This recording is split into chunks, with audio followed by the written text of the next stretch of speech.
Hey guys, all right, something a little bit different today. I'm at my buddy's house today, and we're gonna try this YitaMotor's rack on his Subaru. So this is not my car, but we're gonna check out this rack anyway on his car.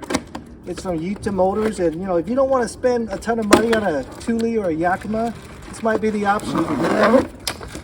Let's take a look at it. So it's basically a universal rack with this type of clamp, but you do need a luggage rack like he has on his Subaru. And we're going to give it a shot, see how well it fits. It's the hardware. All right, let's give it a shot. All right, it comes with these parts. It comes with this tool. I'm assuming you need that to tighten it up. And these are for the butt ends. So these are just gonna go on the ends. Just like that.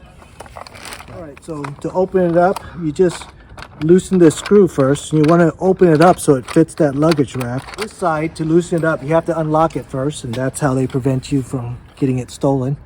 All right, so it's just basically the same thing. You screw it in, tighten it up, you just lock it, and that's it. We'll do the same thing to the other bar and take a look at what it looks like. All right, same thing. We did the same thing to this side. Using this long hex wrench, get it tight, lock it up, take a look. I think it looks pretty good. I'll leave a link in the description if you're interested.